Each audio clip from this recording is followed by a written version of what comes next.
不動産屋さんの階段へようこそ。川や湖のような水場ではいろいろな怪奇現象を耳にしますが、これは東京と山梨にまたがる奥多摩湖で起きたお話です。このお話をくださった方を仮に宮城さんとお呼びします。今からだいぶ前の1980年ぐらいの頃でした。宮城さんはご両親と3人で夏の奥多摩湖を旅行したそうです。奥多摩湖にはニジマスブラックバスなどがたくさん釣れるので、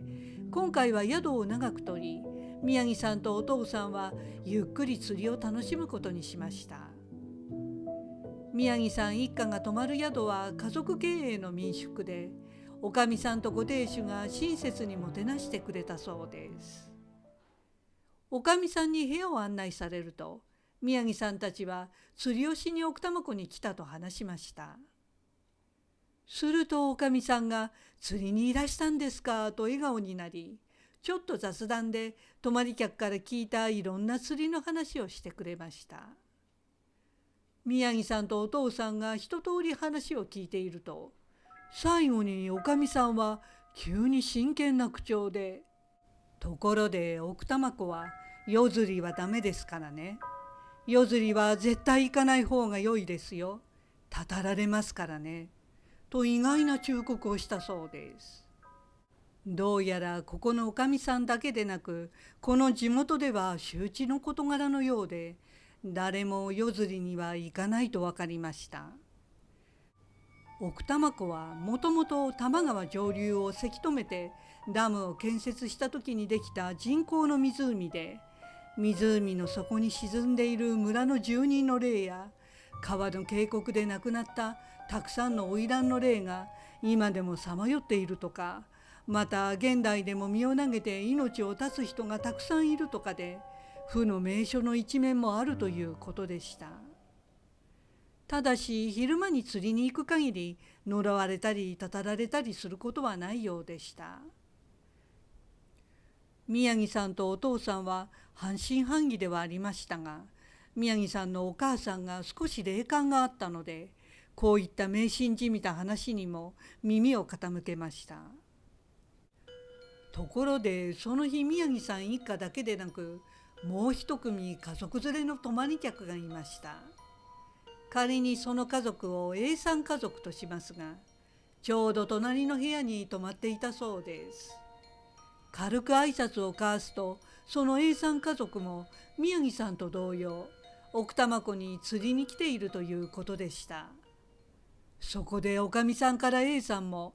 夜釣りはやめてくださいね、たたられますから、と忠告されたということでした。でもその家族連れの A さんはバカバカしいという感じで、自分はそんなことを気にしませんよ、夜釣りには行くつもりですと平然と言っていたそうです。そして日が暮れて暗くなると、その家族連れの A さんはおかみさんの忠告を無視して一人で釣りに出かけていきました。宮城さん親子は、地元の人が言う呪いやたたりを全く気にしない人はいるからねと話していました。それから少し経って遅めの夕食に、あの A さんが夜釣りから一旦宿に帰ってきたそうです。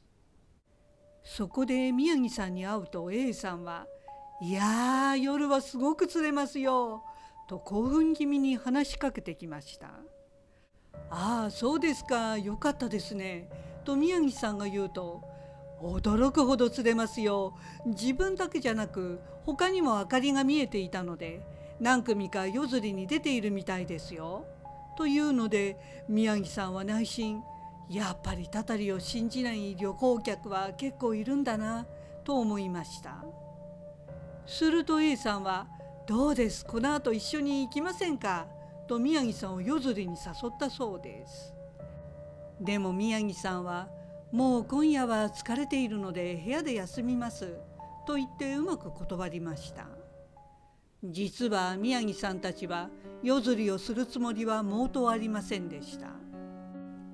なぜなら今日一日観光に回っていた霊感のあるお母さんが奥多摩湖をひどく嫌がって早く帰りたがっていたのです。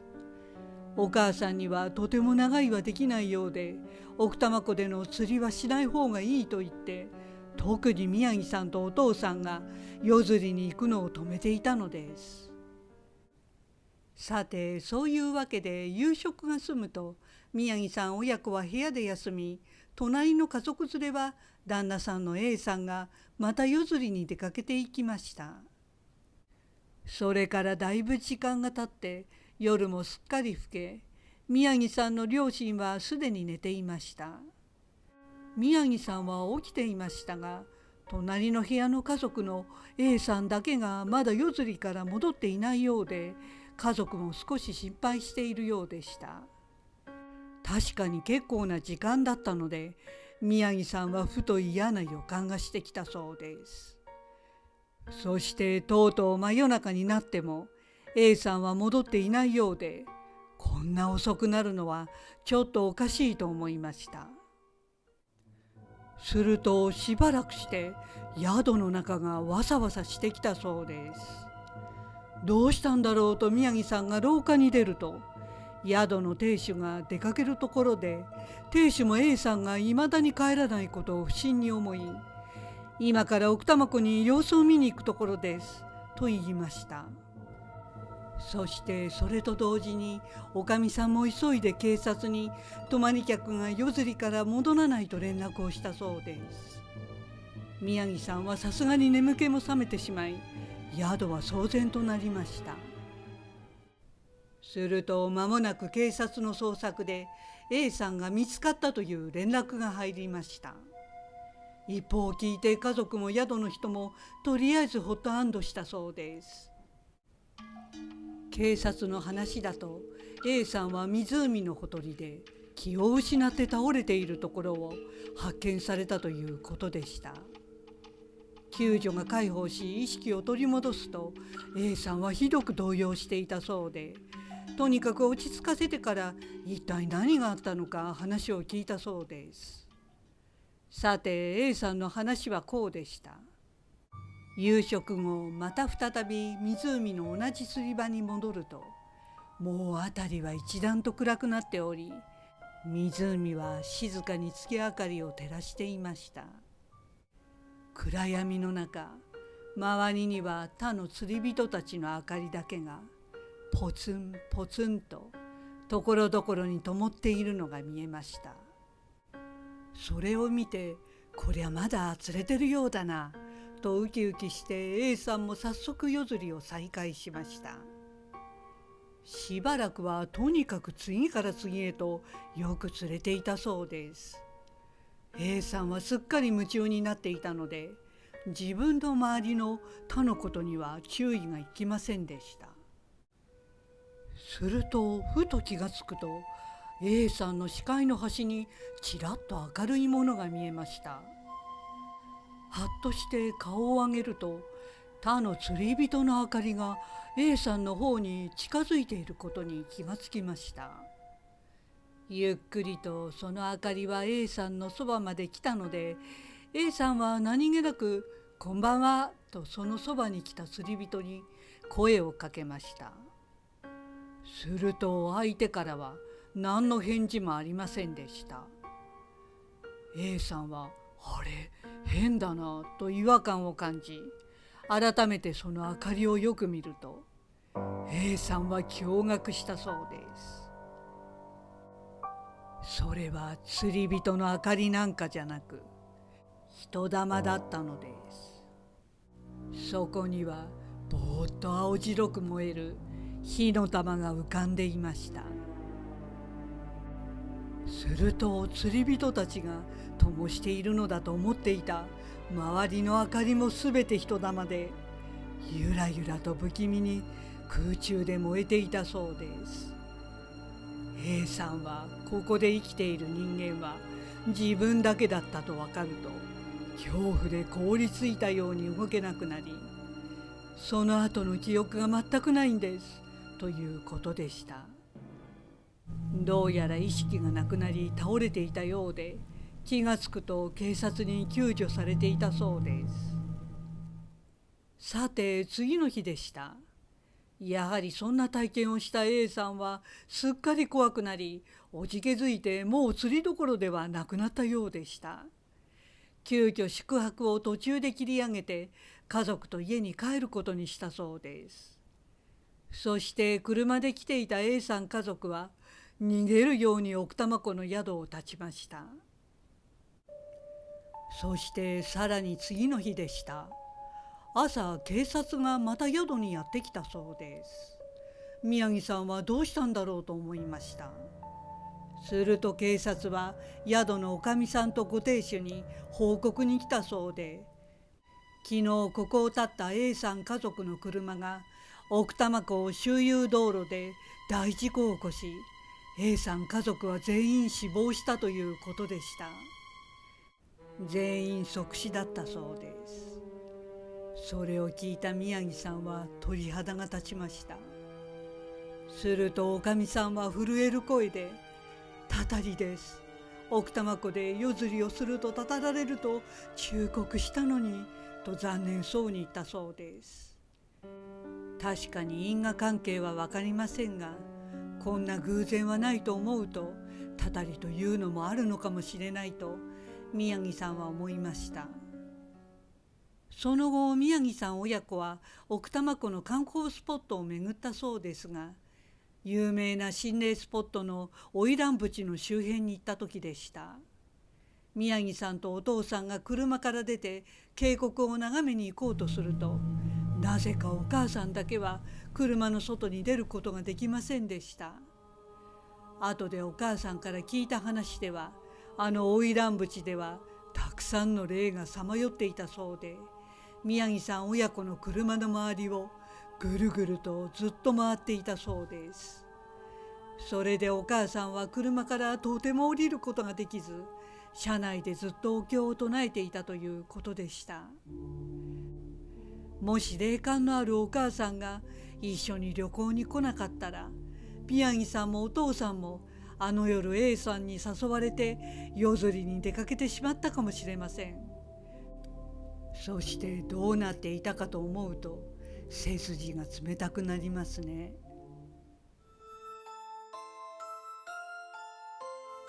不動産屋さんの怪談へようこそ。これは福岡在住の不動産会社の営業マンの方から聞いたお話です。その方を仮に勝野さんとお呼びします。今から15年ほど前、勝野さんが40代の頃に仕事で東京に出張した時のことでした。その東京では吉祥寺の井の頭公園に隣接しているビジネスホテルに宿泊したそうです。吉祥寺は東京の住みたい街ランキングでいつもトップクラスで有名ですが、その井の頭公園の複数ある入り口の一つは吉祥寺駅から徒歩7、8分程度で、ホテルはその公園入り口のすぐ脇でしたので、環境も静かでかつとても便利でした。さてそのビジネスホテルなのですが、ちょっと変わった構造をしていたそうです。それは以前もこのチャンネルで紹介したマンションの話と同じで、建物の真ん中が広く空洞になっており、その周りをぐるりと各部屋が囲っていました。そしてその吹き抜けの1階フロアには真ん中にきれいなグランドピアノが一つ置いてありました。勝野さんの部屋は5階でこじんまりとした清潔な一般的ビジネスホテルの部屋という感じでした。ただちょっと変わった点は、部屋の窓からはその吹き抜けを見下ろせるようになっており、1階のグランドピアノのフロア全体がよく見えたそうです。勝野さんは建物内部側に窓があることに珍しい作りだなと思いました。勝野さんは早速ホテルの部屋で荷物を下ろし、すぐ仕事に出かけて夕方にホテルに戻ったそうです。そして夕食を友人とそのホテル内のレストランで済ませて、部屋に戻った時は夜9時過ぎでした。さて一日終わりほっとした勝野さんは部屋で静かにリラックスしたかったそうです。でもふとそれを阻害することがあり、少しイラッとしました。さっき夕方に一旦部屋に戻った時には聞こえなかったのですが、外からピアノの音楽が聞こえていたのです。どうやら吹き抜けの1階ホールのあのグランドピアノを誰かが弾いているようでした。それも大きな音で結構うるさかったので、ホテルで何かイベントでもやっているのかなと思いました。よく聞くとガヤガヤと人の話し声もピアノの音に混じって聞こえてきました。そこで和野さんは一体何をやってるんだと吹き抜け側から見える例の窓から1階フロアを覗いてみたそうです。すると思った通り10人ぐらいの人たちが1階ホールにいて、グランドピアノの演奏を聴きながら談笑をし、ホールを歩き回っていました。和野さんはなんかのファンクションでもやっているのかなと思いました。集まっている人たちは和野さんと同年代の働き盛りの30代後半から40代くらいの男性が主で、服装もカジュアルでした。グランドピアノの演奏付きですから、企業や団体主催のファンクションかとも思いましたが、集まっている人数が10人そこらなので、個人の集まりのようでもあり、どこか違和感がありました。和野さんは、そもそもホテルはこんな大きな音でピアノの演奏を夜遅くまでするものなのかなと不思議でした。でもうるさいとは思ったのですが、間もなくイベントも終わるだろう。そう思い、明日も早いので、お風呂で温まってからすぐベッドに入ったそうです。でもベッドに入った時点でも、まだピアノの音楽は鳴り止んでいませんでした。まだやってる。うるさいな。いつまで続くんだ。とこんな日に当たってしまった不運にがっかりしました。すると時計を見るとすでに12時近くになっているではないですか。ベッドの布団を頭までかぶってもピアノの音は聞こえ、夜も更けるにつれ周りが静かになる分どんどんうるさく感じてきました。それはまるで部屋のテレビを大音量でつけっぱなしにしているかのようでした。もううるさすぎて眠れません。腹が立ってきた勝野さんは、さすがにこれは非常識だと思い、フロントに電話をかけたそうです。そしてフロント係が電話に出たので、勝野さんは即、夜遅いのにピアノの音がうるさくて眠れないんです、と苦情を言いました。するとフロント係は、そうなんですね、とだけ言って、すみませんの一言もなく奇妙な間が空きました。それで勝野さんは、あのピアノ演奏はホテル側とは関係なくて勝手に宿泊客が弾いているのだろうか。だから謝罪もないのかなと思ったそうです。勝野さんは変に思いましたが、言うことは言ったので、ホテル側も何とかするだろうと期待してまたベッドに潜り込んだそうです。ところがしばらく経っても状況は何も改善されず、相変わらず外からは大音量のピアノと話し声が続いていました。勝野さんは腹が立って仕方がなかったそうです。でも明日は朝から会合で忙しくなるので少しでも寝なくてはと心を落ち着かせました。そんな騒がしい状況に我慢し続けていると、勝野さんはふと妙なことに気がつきました。はて、このホテルの自分以外の宿泊客はこの騒音をどう思っているんだろう。そんな考えが浮かんだのです。吹き抜けから響き渡る騒音は全室に届いているはずです。ピアノの演奏だから気にならないというレベルの音量ではないので、他の宿泊客からも苦情が出ているはずだと思いました。でもまるで宿泊客は自分だけかのようで、だんだん何かがおかしい、そう気がつき始めたその時でした。勝野さんの部屋のベルが鳴ったそうです。勝野さんはとっさに「あれ、フロントの人が謝罪に来たのかな」と思いました。でもすぐにそんなわざわざ謝罪に部屋まで来るだろうかと妙に感じたそうです。実際用件があるなら電話でも良いわけで、本当にホテルの人が来たのだろうかと疑問に思いました。今から思えばなぜそう思ったのかは分かりませんが、ベルが鳴っても出ない方がいいと勝野さんは直感的に思ったそうです。ドアを開けたら何か良くないことに巻き込まれるような、そんな胸騒ぎがしました。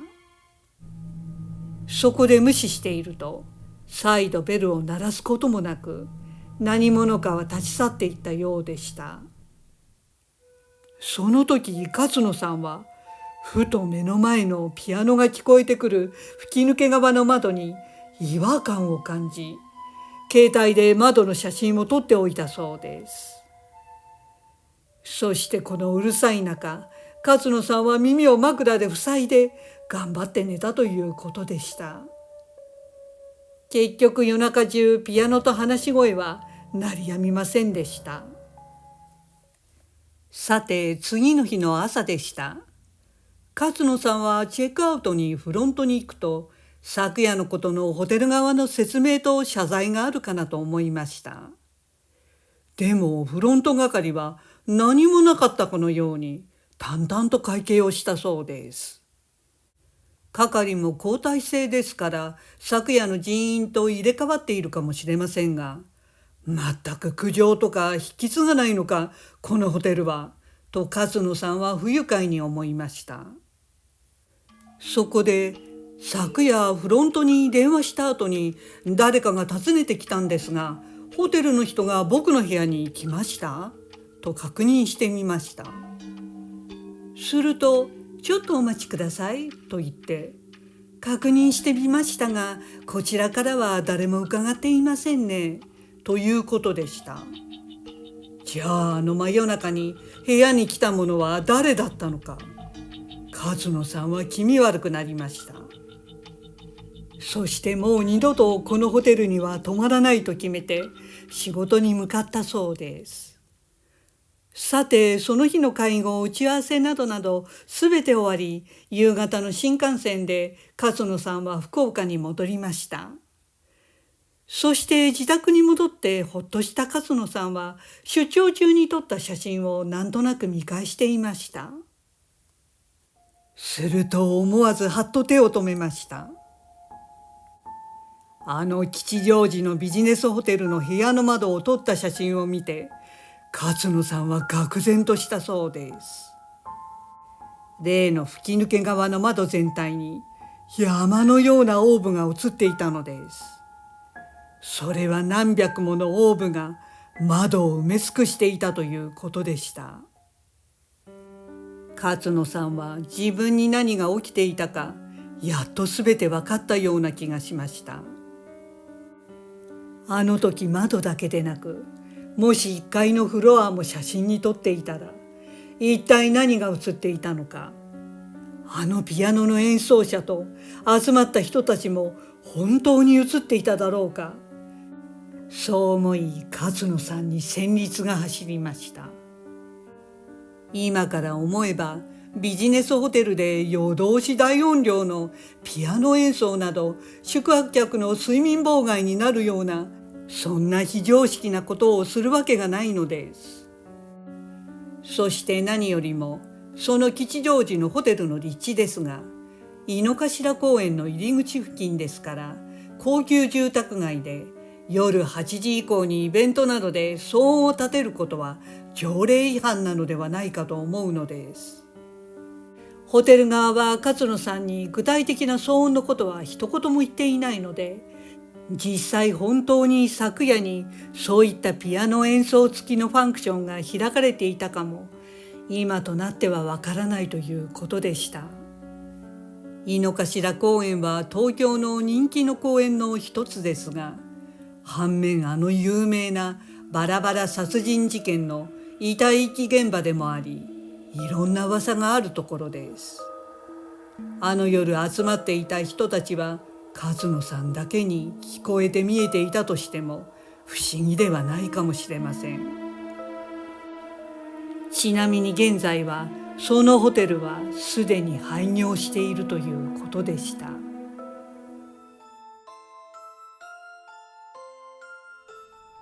不動産屋さんの階段へようこそ。古い昭和の時間が止まったような建物は時々違う時空に存在するのかもしれません。さて今回のお話は現在福岡県にお住まいの主婦の方、仮に玲子さんとお呼びしますが、玲子さんが今から20年ぐらい前に東京で体験したお話です。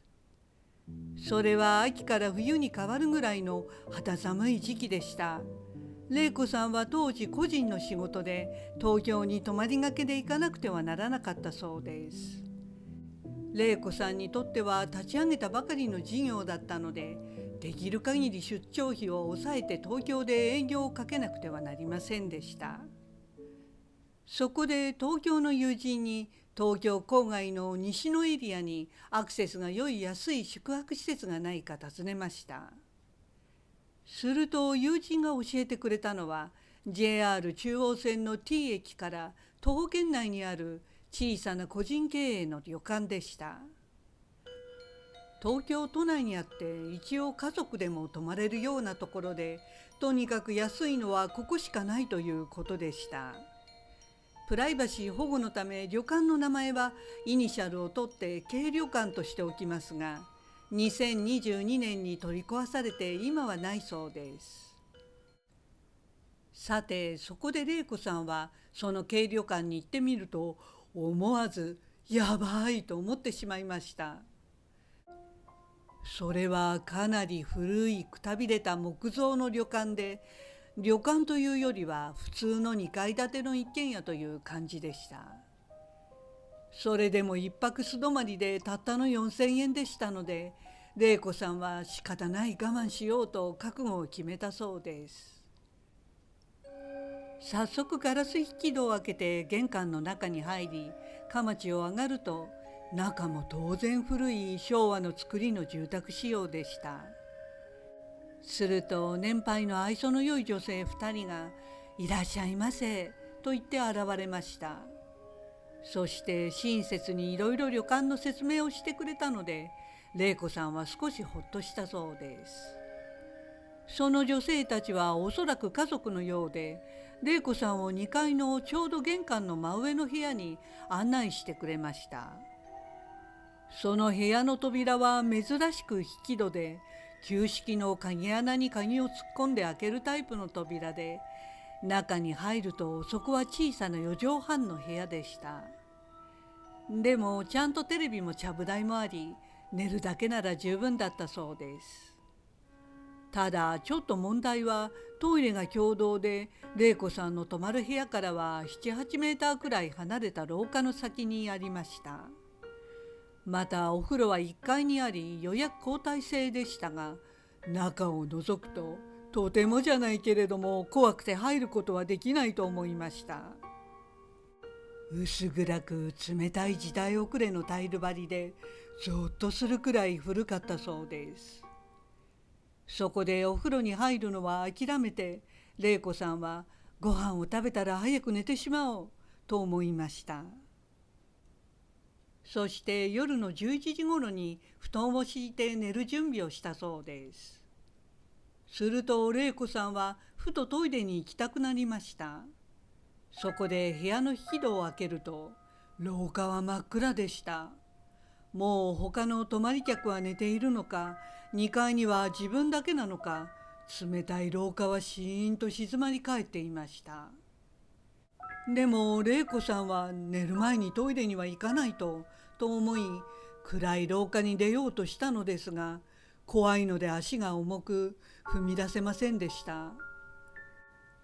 するとふと今開けた引き戸が目に留まり、玲子さんはぎょっとしたそうです。なんとその引き戸一面に血しぶきのようなものが飛び散っていたのです。よく見直してもそれは血しぶきで赤黒い飛沫がこぶりついていました。玲子さんは一気に恐ろしくなり、トイレどころではなくなってしまいました。なんなのこの血は、もうトイレには行けない、我慢するしかない、そう思いすぐ布団に入りました。玲子さんはいくら安くてもここには泊まれないと自分の節約志向を後悔したそうです。でも今更どうすることもできず、早く寝てしまおうと目をつぶって静かにじっとしていました。しばらくすると突然ガサガサガサガサとかすかに部屋のどこかから音がしてきました。はっとした玲子さんはどこから聞こえる音かと耳を澄ませました。あ、ひょっとしてネズミか何かがゴミ箱を漁っているのかな、そう思ったそうです。気持ちが悪かったので玲子さんはすぐ電気をつけてゴミ箱や部屋の中を確認しました。でもネズミがいるわけもなく、また音がするようなものもどこにもなく、あれ違うな、なんだろうといよいよ気味が悪くなりました。そして急に頭の中は目の前にある扉の血しぶきのことでいっぱいになりました。それを怖いと思うとその血しぶきがさらに気になってきました。でもこれ以上気にすると神経が立って眠れなくなるので、玲子さんは気を取り直して電気を消して布団に入りました。この時すでに玲子さんは部屋の中に違和感があることになんとなく気がついていました。そしてどれくらい時間が経ったのか、おそらく夜中の2時か3時頃だったのではないかと思うそうです。旅館は水を張ったように静まり返っていました。玲子さんには不自然なほど何の音も聞こえなかったそうです。すると突然廊下からギシ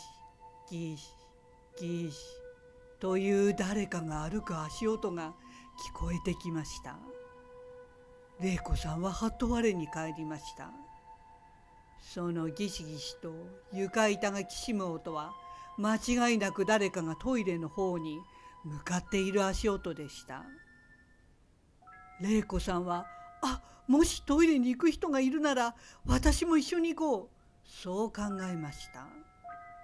誰かが一緒なら怖くないからと急いで布団から飛び起きてガラガラっと部屋の引き戸を開けたそうで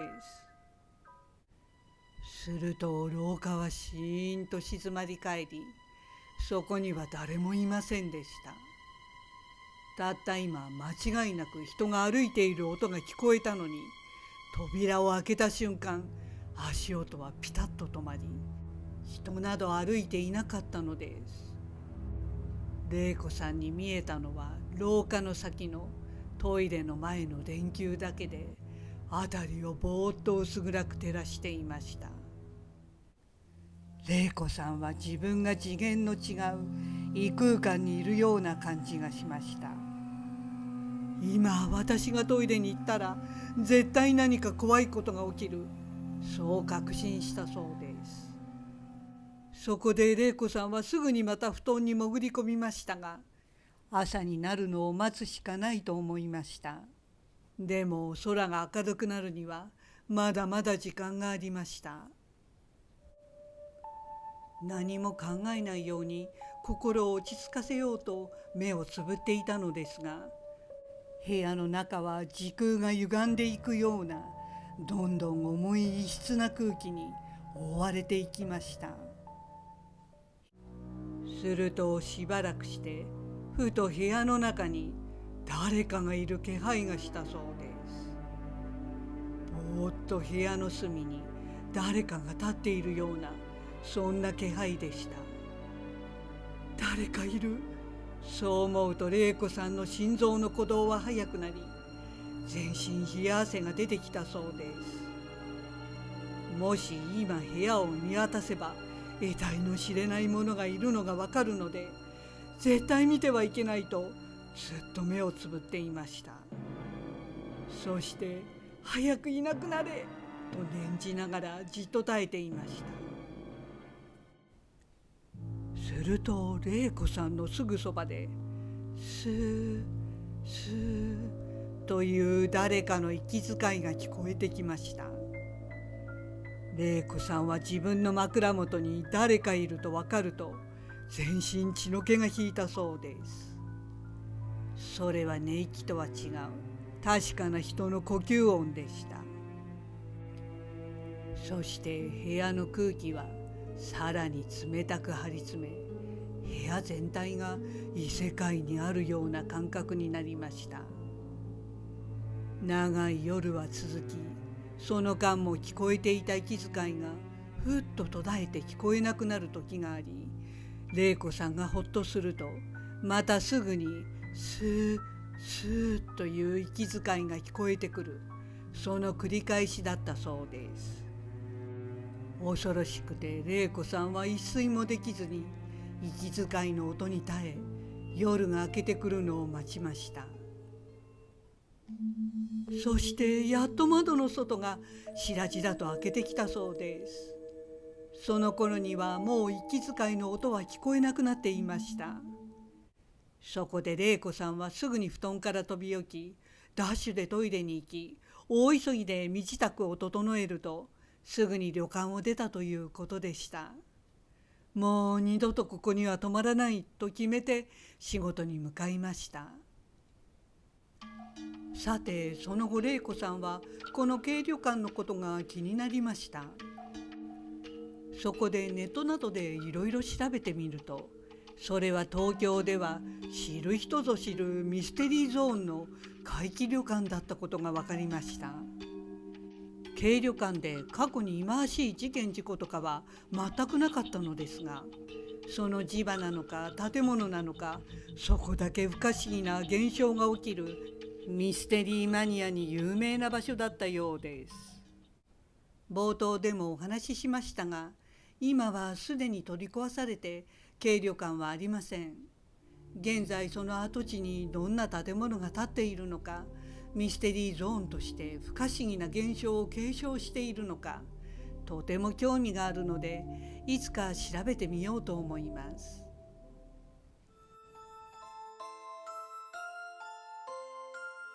不動産屋さんの怪談です。東京の渋谷の道玄坂と聞くと、皆さんはどんな印象がありますか？東急109も面している坂道ですね。さて、これは知り合いの男性美容師さん、仮に斉藤さんとしておきますが、今から20年以上前の彼が美容師になって1年目に働いていた渋谷の美容室での話です。その美容室は渋谷の道玄坂にある10階建てぐらいのビルの3階にあったそうです。スクランブル交差点を駅の方から渡り、道玄坂に入り、東急109を越して少し登ったところにある立地の良いビルでした。深夜になっても人が多い道玄坂ですが、ただ斉藤さんは一つ不思議に思うことがありました。それは美容室の斜め向かい側でした。その向かい側も複数のビルが続く、よくある渋谷の商業用ビル街なのですが、そこは夜になっても明かりがつかないのです。つまり空き室だらけのビル街でシャッター街となっていました。十数年も前に社名が変わった家電メーカーの昔の看板がかかったままで、いかに長く放置されていたかが分かりました。さて、こんな良い立地が空きビル街というのも不思議でしたが、勤め出してしばらくして斉藤さんにもいろんな噂が入ってきたそうです。まず道玄坂はいわくつきビルが多いというのです。やはり斜め向かいの空きビル街は遠くに最悪な場所だというのです。道玄坂の申し分ないロケーションにもかかわらず、以前はしょっちゅうテナントが変わっていったそうです。大手ファーストフードチェーンのあの有名店ですら撤退したというのでした。テナントが居つかない何か原因があるのか、いつしか空きビルだらけになっていきました。そこで当然再開発の話が持ち上がっていったらしいのです。ところがディベロッパーや不動産屋が手をつけようとすると、その業者がなくなるというのでした。噂は噂を呼び、みんなたたりがあると恐れていき、ついに誰も手をつけることができなくなってしまったそうです。ただ古いビル街を一気に建て直す計画をまとめるには、買収とかいろいろ権利が複雑に絡むため、時間がとてつもなくかかるので、気味の悪い噂が出やすいのも事実です。さて、そんなある日のことでした。斉藤さんが勤めている美容室が定例の大掃除をすることになったそうです。新入りの斉藤さんは厳しい先輩たちの指導で細かいところまで丁寧に掃除していったそうです。ところで斉藤さんには日頃から店内のある扉が気になっていました。その美容室にはお客さんが出入りする扉とは別にもう一つ黒い鉄扉があったそうです。それは防火扉のようながっちりした作りの扉で、中はいつも荷物があり、道具置き場に使用していました。斉藤さんは何が気になっていたかというと、その扉は黒のペンキで塗られているのですが、その真ん中に手形がついていたので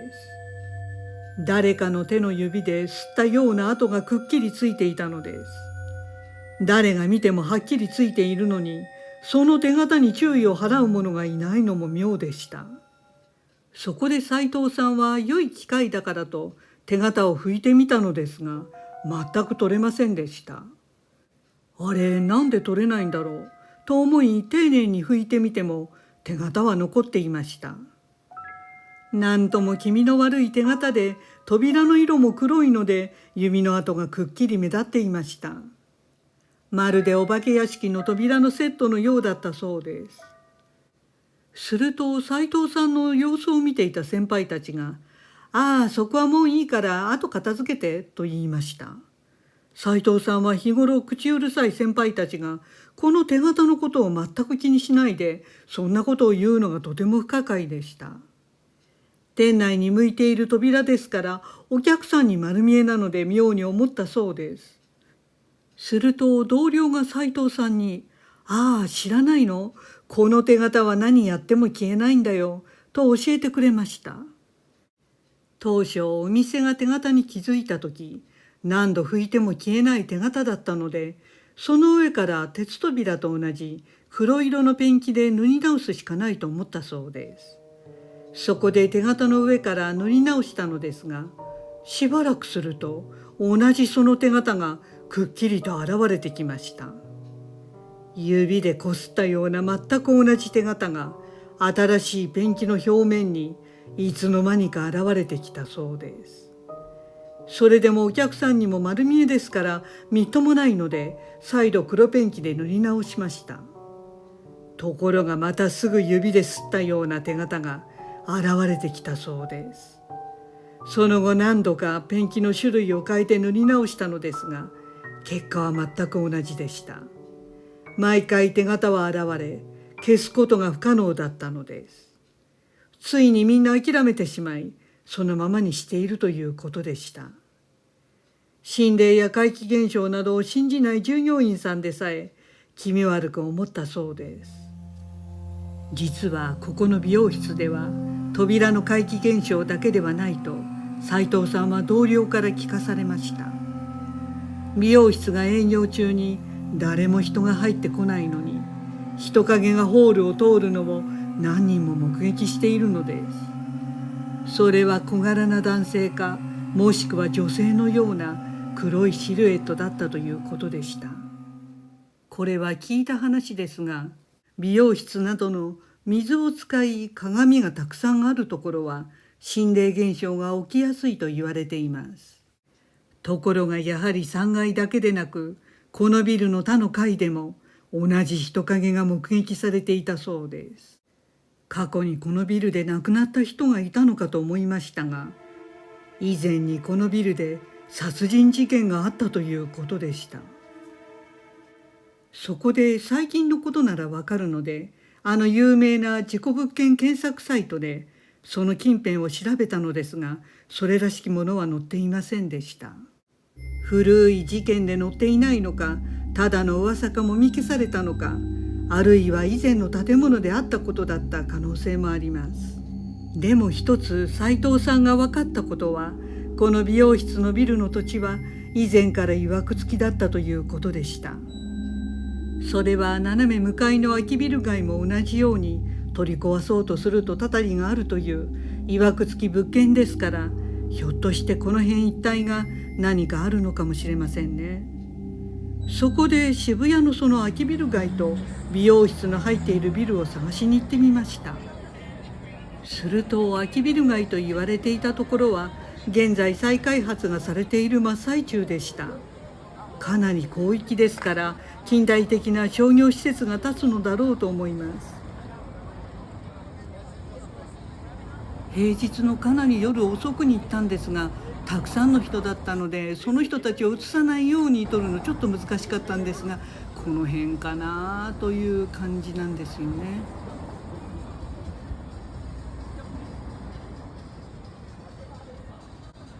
向かって左側に下っていくとスクランブル交差点がすぐそばです。右側に登るとその空きビル街だったと思いますが、すっかり様変わりしていました。そして美容室のビルは同じ名前の美容室は見つからなかったので確定はできませんでしたが、おそらくこれかなというのは未だに存在していました。渋谷の幽霊目撃談はスクランブル交差点から始まって放射線状にビル街のあちこちで聞きますから、ついに誰も幽霊を気にせずどんどん新しい渋谷に様変わりしています。でも成仏できない幽霊は未だに渋谷の交差点を渡っているようですけどね。不動産屋さんの階段です。これは東京都内で大手不動産会社でお仕事をされている山根さんから聞いたお話です。不動産屋さんですから外回りの仕事も多く大変ですが、仕事が終わると山根さんにはちょっとした息抜きの趣味があったそうです。それはバイクで夜に交通量の少ない裏道を走ることでした。そんなバイクの趣味も不動産屋さんの仕事では意外と役に立ち、走っている最中に空き家を見つけたりすることができました。さて、そんなわけで夜になると空き家は明かりがつきませんからすぐわかるので、最初はそんな時間帯にバイクを走らせていました。でもそうなるとまだまだ車も人もいる時間帯なので、なかなか思うようにバイクを走らせることができません。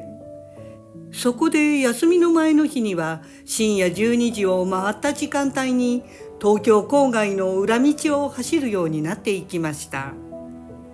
山根さんは夜中にバイクを運転するようになると、いつもよりさらにバイクの整備は念入りにしていたそうです。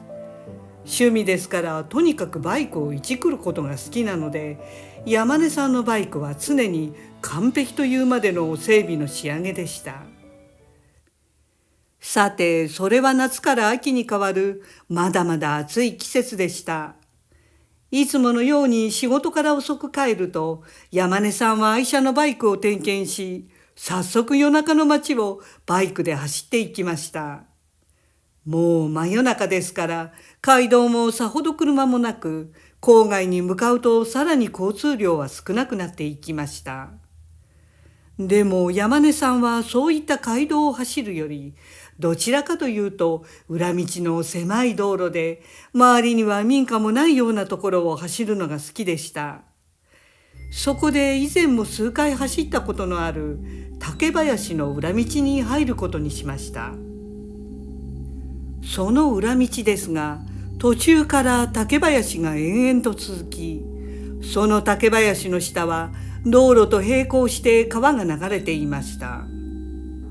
そして道路を隔てた反対側は丘になっていて、斜面が続いていたそうです。民家はこの脇道に面してはほとんどなく、山根さんは何も気兼ねすることなくバイクを吹かすことができました。そこでその夜も山根さんはこの狭い脇道に入り、最初はゆっくりと、そして竹林が見えてきたところでエンジン音を響かせ突っ走っていきました。周りには竹と川と丘しかなく、風を切りながらバババババババと轟音を立てて気持ちよく通過していくと、ちょうどその竹林の中間あたりに差し掛かった時でした。突然ストンとエンジンが落ちたのです。山根さんはうわっと驚いて、その場ですぐバイクを止めました。気持ちよく走行していたのに、突然のエンストで山根さんはすっかり水を差されてしまいました。そんなバカな、どうしたんだろうと山根さんは慌てて何回かエンジンをかけ直してみましたが、やはりかかりませんでした。そんなはずはない。あれだけきちんと整備してあったのに、おかしいなといよいよ不可解になりました。でも裏道ですから、辺りはろくに街灯もなく、かなり暗かったので、ここでバイクを調べるのは大変でした。大の男でも深夜もかなり回った真夜中で、人気のない裏道に一人でいるのは少し心細かったそうです。真っ暗な竹林の奥からは川の流れるかすかな音が聞こえ、道の反対側は小高い丘の斜面で何の物音もしませんでした。そんな静まり返った中、山根さんが弱ったなぁと思っていると、ふと誰かに見られているような気配を感じたそうです。おや、誰かいるとまさかと思い、すぐ振り返ると、もちろん脇道には誰もいませんでした。なんだ気のせいか、そう思いまたバイクを調べていると、山根さんは再び誰かの強い視線を感じました。でも今度は一人の視線ではなく、大勢の人の視線に感じたそうです。山根さんは思わずさっと振り返り、周りを見渡しました。でもやっぱり道の右手は丘の斜面、左手には竹林と、その下は川で一っ子一人いませんでした。誰も隠れている様子もないし、こんな真夜中に人がいるわけもないので、やっぱり考えすぎかと思い、またバイクに視線を移しました。すると山根さんがバイクを見ると、また大勢の人の視線を感じるのです。ほら、やっぱり誰かいる。そう確信した山根さんは素早く振り返ったそうです。するとその山根さんの視線の先は小高い丘の斜面でしたが、街灯もない真っ暗な斜面から大勢の人が山根さんを見下ろしていたのです。暗くてもそれはかろうじて人だと分かったそうで、たくさんの人が丘の斜面にずらりと並んでいるようでした。男か女かどんな人たちかまでは識別できませんでしたが、全員が山根さんを見ているのだけは分かったそうです。この異様な事態に山根さんに緊張が走りました。一瞬大爆音を立てながらバイクを走らせていたので、近所の人が文句を言いに来たのかとも思いましたが、彼らは何も話さず、ただただ山根さんを凝視しているだけのように見えました。でも山根さんは何かがおかしいと感じてきたそうです。これだけの人がいるのに妙に静かなのです。それはまるで彼らのいる場所だけ時間が止まっているかのようでした。そこで明かりがほとんどない中でも、暗闇に目が慣れてきた山根さんは、なんとか彼らがどんな人たちなのか見極めようとしました。そして目を凝らしていくと、山根さんは思わずうわーっと心の中で叫んで後ずさりしたそうです。よく見るとその丘の斜面にずらりと並んでいたのは人間ではなく、すべてが墓石だったのです。丘の上に人が立っているように見えていたのは、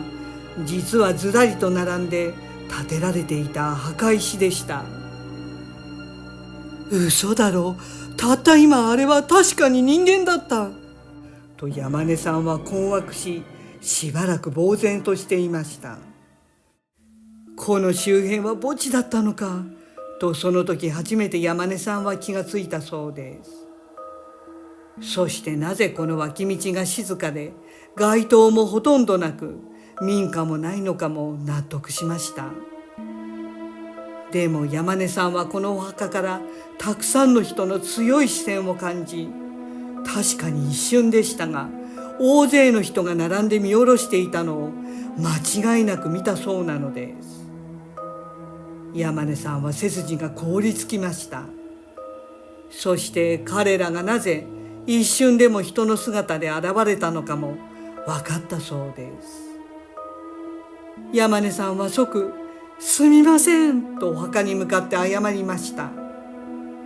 なぜなら彼らは静かな夜にうるさい轟音を立ててバイクで走ってきた山根さんに「静かにしろ!」と怒っていると思ったそうです。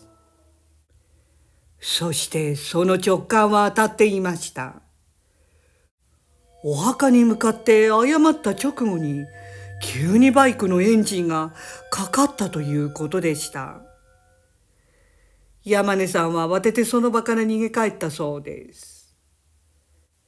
その後山根さんはまたその竹林の脇道をバイクで走ることがあったそうなのですが、静かにゆっくり通過したのでお墓に睨まれることは二度となかったということでした。ご視聴ありがとうございました。よろしければチャンネル登録といいねボタンをお願いします。